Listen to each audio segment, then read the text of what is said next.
Dropping out of school is a sign of a person with no effort or common sense. That's how my eldest son's wife looks down on us, calling my husband and me uneducated.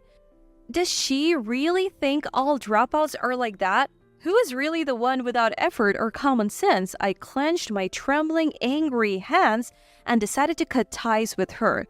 My name is Kathleen. Despite the ups and downs, I'm about to turn 75.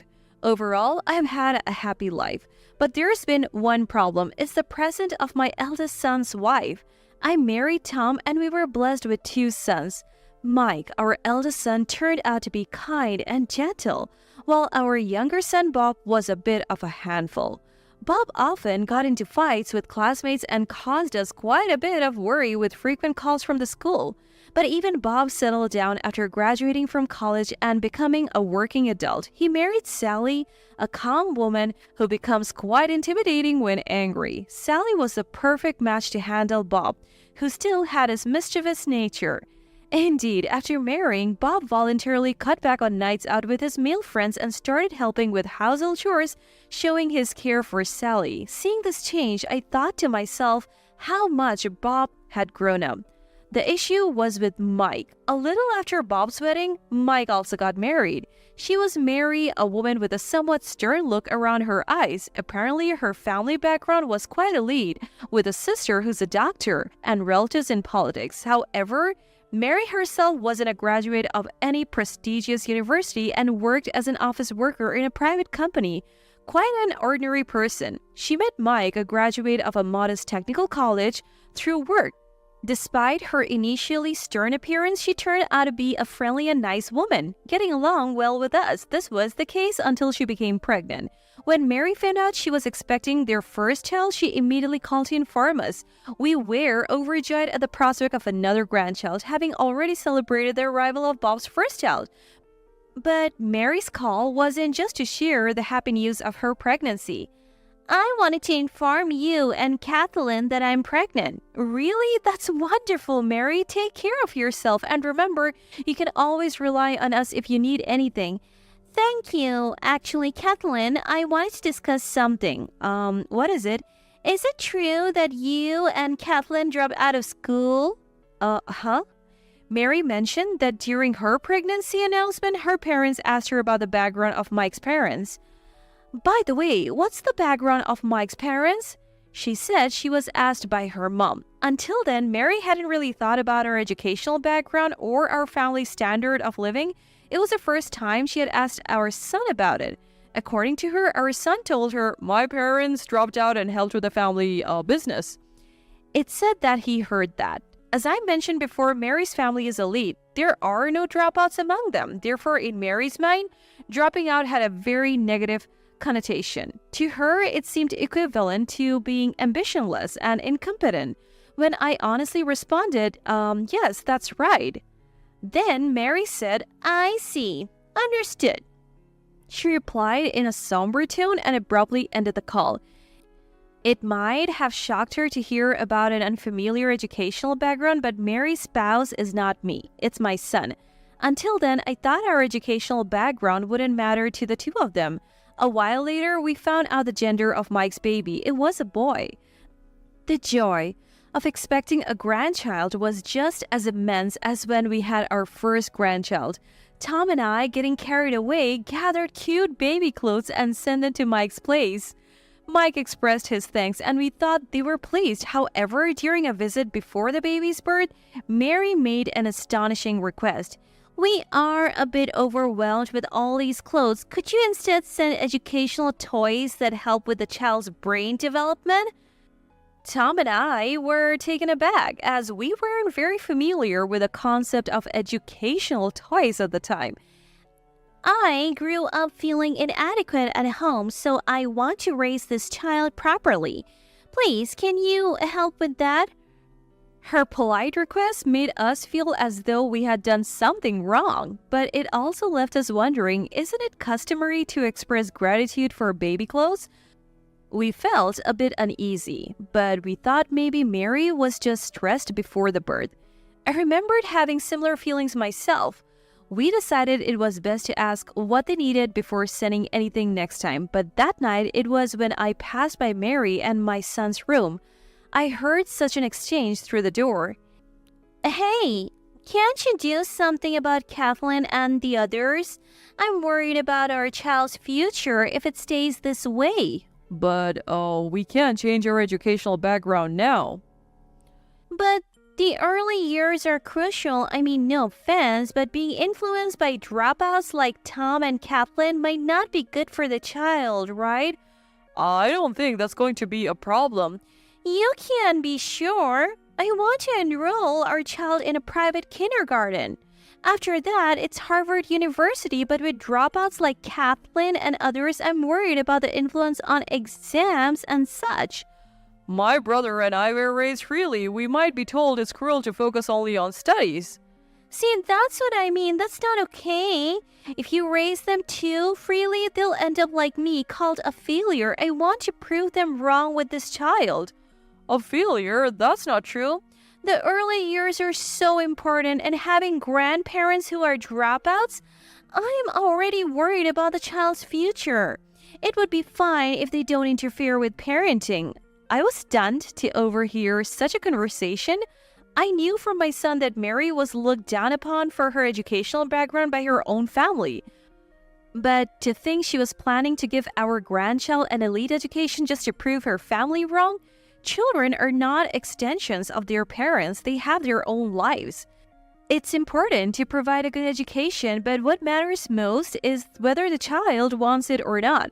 And nowadays, as the number of children decreases, society is moving from being credential-oriented to skill-oriented. Focusing solely on academic credentials seemed somewhat nonsensical. And this isn't just because I'm a dropout myself. I wondered if making a child study all the time from a young age was really the best approach. This is my grandchild, not my child. How much should I intervene? I chose not to interrupt the heated conversation between my son and his wife. I shared this incident with Tom and subtly hinted our concerns to our son alone, without Mary. I ended up hearing it that night. I decided to bring up the matter.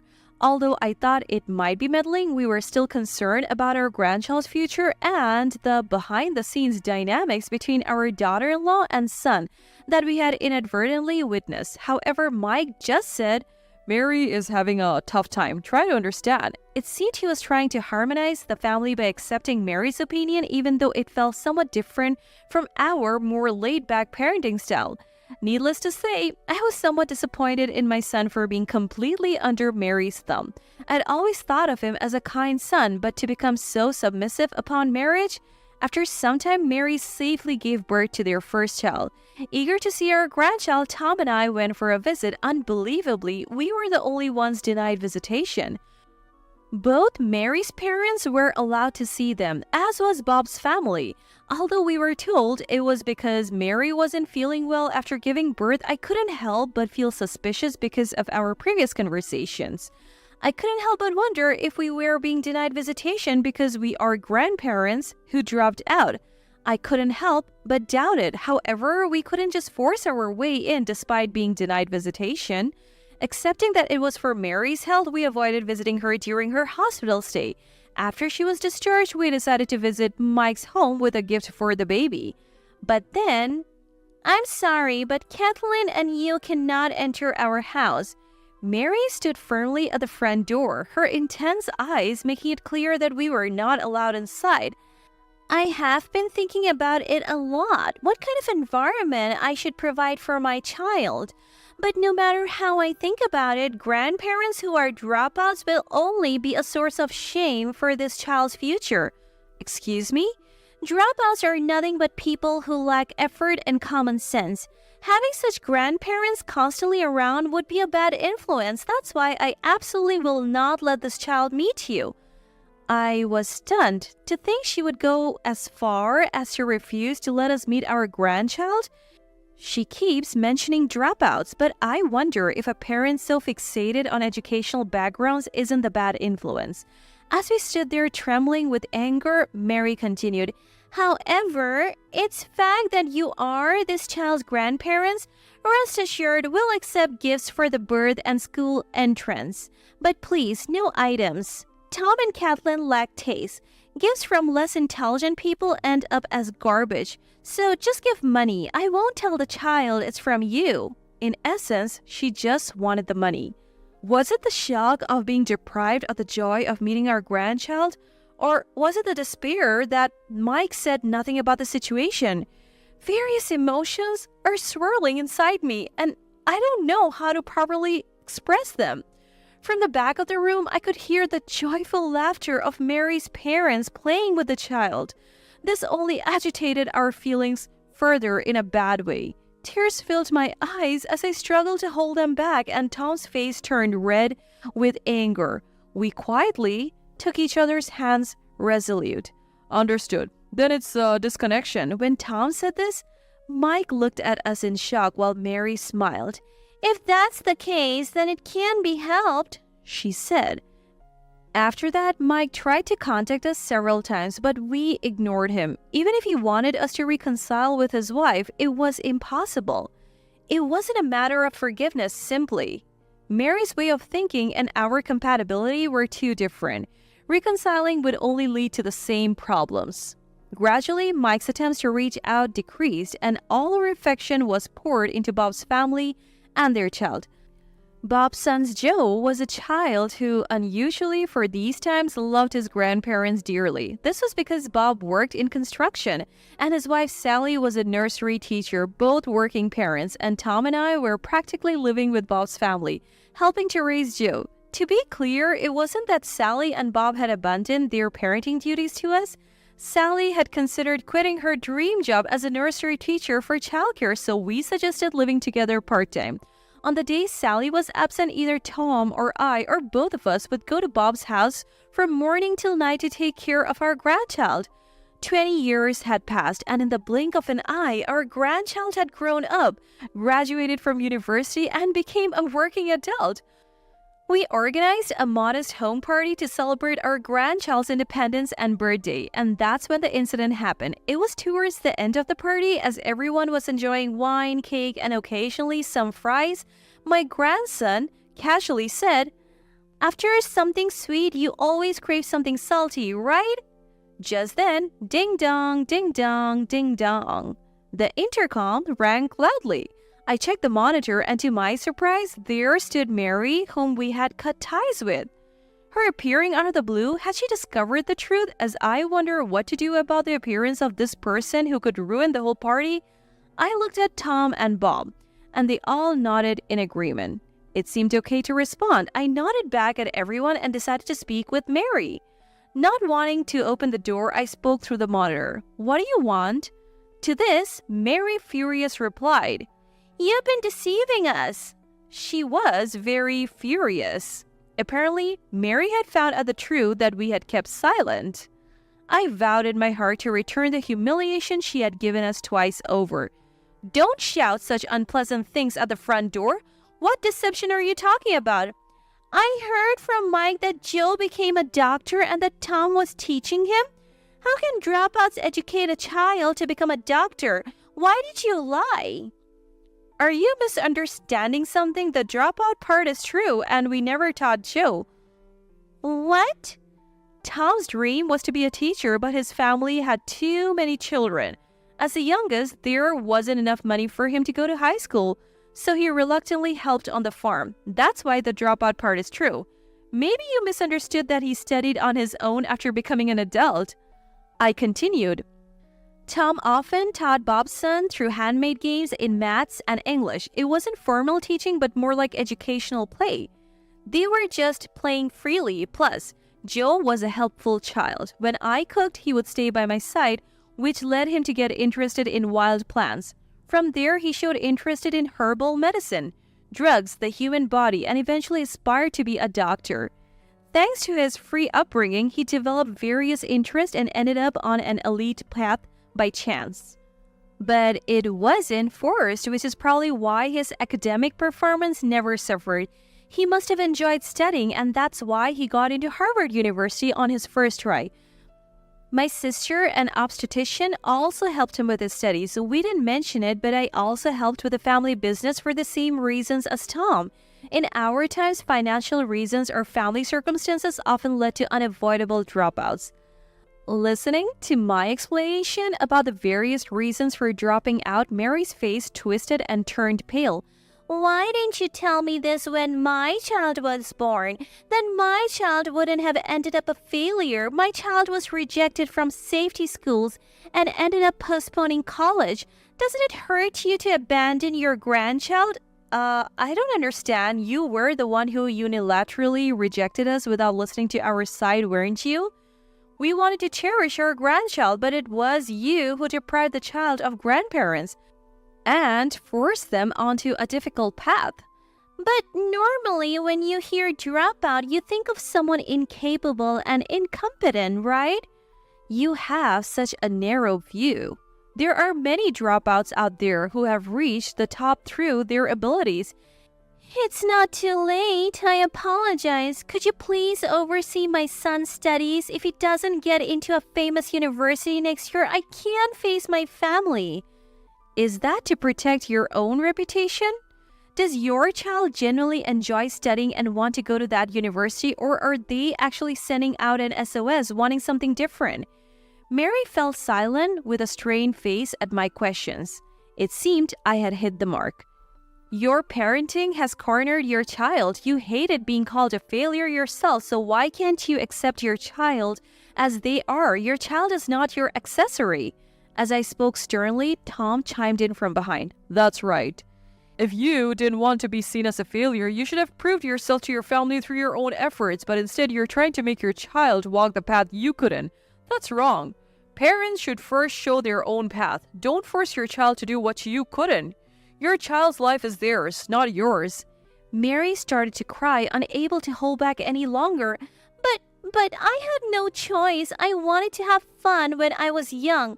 Sure, my sister who became a doctor always studied, but that's because she was smart and it paid off. As soon as I slacked off a bit, I was done for. It's natural to focus on having fun, right? I was appalled.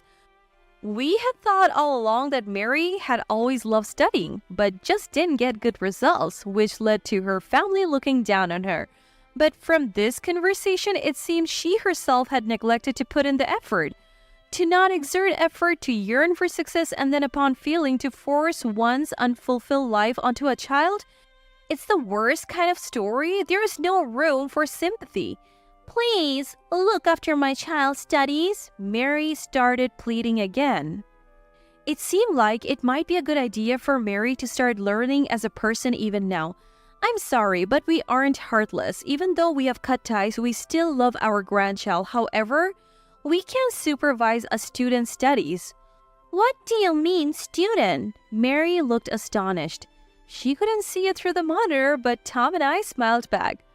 This autumn, we are becoming university students. Our children and grandchildren have all grown up. It took time balancing it with parenting, but we are finally starting our second life. We will be busy with our own studies, so we can't afford to look after someone else's. Since it's an important party, could you please leave? At my words, Mary stood there stunned. Seemingly no longer hearing what was said, Tom and I quietly turned off the monitor and returned to the joyful party. I thought I heard Mary screaming at the front door, but, well, never mind. After that day, it seemed to trigger a family discussion in Mike's household. Mike asked his child, Do you really want to go to university? Turns out the child had lost motivation because they wanted to pursue IT, but Mary was pushing for a law career. Changing the direction of study paid off, and the next year the child successfully got into university and later pursued their dream in IT. Needless to say, I was relieved to know that the grandchild didn't end up unhappy. On the other hand, Mary, shocked to learn that her child disliked her approach to education, proposed a divorce to Mike. Mary seemed to have reflected on her failure as a mother. Apparently, the grandchild was under stress from studies, and Mary hadn't even noticed. Calling herself a failure as a mother was indeed accurate. Mike, having grown tired of Mary's overzealousness in education over the years, readily accepted her divorce proposal. The couple divorced once their child became independent. Mary, not feeling up to returning to her parents' home, is currently working under a young boss being strictly supervised. Due to her long break from the workforce as a full-time homemaker, she apparently has a significant gap in her skills, struggling even with computers, and her work isn't going well. She often gets scolded at work and sometimes vents her frustration to her ex-husband Mike. Though it seems he no longer pays her much attention, Mike, apologizing to us before the divorce, said, "I'm not blaming it on my youth, but I'm ashamed of my inability to make sound decisions." A son is always a son, regardless of the situation. And we, as his parents, recognized that the problem at that time was with Mary. We had cut ties with Mary, who was our son's wife, but never intended to sever our bond with Mike, our eldest son. Mike was desperately trying to protect his first ever family. We thought it best to show understanding with the wisdom of our age. As Bob's children and Mike's children each begin to walk their own paths, what about us, you might ask? Tom, now 75, graduated from university and became a home-based IT engineer. His main job is creating and publishing educational games for children. While I can be a teacher at this age, Tom is very happy that he can indirectly contribute to children's education. As for me, I studied nutrition in college and became a cook. In fact, I've published a few books. My popular dishes mainly include local cuisine and warm home-cooked meals like those made by a country mother with her own twists. Having found a job that we can do even after retirement, we're truly living our second life to the fullest. Every day is so much fun. Whether we are dropouts or even uneducated, we believe that with effort, any path can be forged. As long as we believe in ourselves, happy days are ahead. From now on, Tom and I plan to live a life so that in our final moments, we can proudly say, "It was the best life." We intend to continue walking a life that allows us to say that with pride.